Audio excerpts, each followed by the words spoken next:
আমরাও তো রক্ত করা মানুষ। আপনি যে আমার লক্ষ লক্ষ টাকা আমার পরিবারটাকে আপনি তছনছ করে দিয়েছেন, আমার পরিবারগুলোকে আপনি তছনছ করে দিয়েছেন, এটার জবাব কে দিবে? এটার জবাব কোন নেতা দিবে?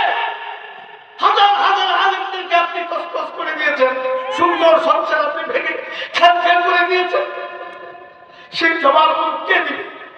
অর্থনৈতিক তো দিয়েছেন, এভাবে আলেম আমাদের কাছে আছে, এত পিটাইছে এত পিটাইছে, কতদিন বাঁচবে আমরা জানি না। এই পরিবার প্রহার করা হয়েছে আয়নাগরে নিয়ে। আয়নাগর তো আজকে আপনারা জানেন, কিন্তু আয়নাগরে যারা গিয়েছে আমরা আগের থেকেই জানি এই পরিস্থিতি কি ছিল, তারা কি পরিবার প্রস্তাব করতো। আপনাদের এই প্রধানমন্ত্রী শেখ হাসিনা প্রতিদিন রাত্রের বেলা ড্রিঙ্ক করে মদ খেয়ে দুটা পায়ে দিয়া উলামায়ে কেরামদেরকে চিৎ করে শোয়া পাড়াইতো, শহরের বাচ্চাগুলো গালি দিত। আপনাদের বাস্তব প্রমাণ।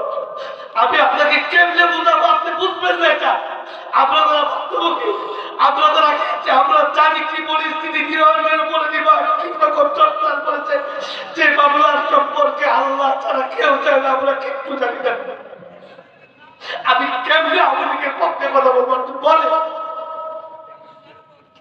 আজকে সারা বাংলাদেশ উলামায়ে কেরাম যেখানেই যাচ্ছে শুধু আওয়ামী লীগের বিরুদ্ধে বলছে। কেন আওয়ামী লীগকে দেশে ভালো একটা কাজ বলে নেই? বলেন, এত বড় ফ্লাইওভার, এত কিছু পদ্মা সেতু যথেষ্ট পরিমাণ করেছে। ভুল একটা জায়গায়, ভুল একটা জায়গায় নিরপরাধ জাতক সাজিয়ে মাওলানা জসিমউদ্দিন রহমানীকে, গতকালকে আমার সঙ্গে প্রোগ্রাম ছিল, আমারও আছে, মাওলানা জসিমউদ্দিন রহমান থেকে ইসলামী ছাত্র শিবিরের ছেলেদেরকে ভঙ্গ করে দিচ্ছে।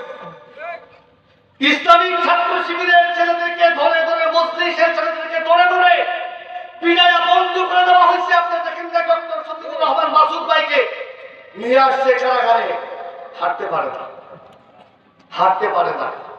একদিন দুই দিন না, 90 দিন, 4 মাস আমরা হাঁটতে পারি না। এত পরিমাণ টর্চার করা হয়েছে।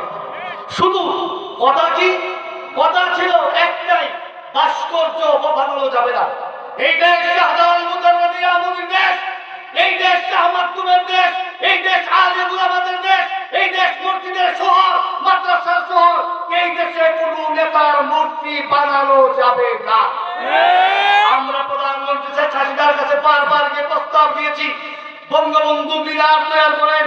বঙ্গবন্ধু মিনারের পরিবর্তে 1000 কোটি টাকা ব্যয় করে বঙ্গবন্ধুর ভাস্কর্য বানাইছো। এখন কি হয়েছে?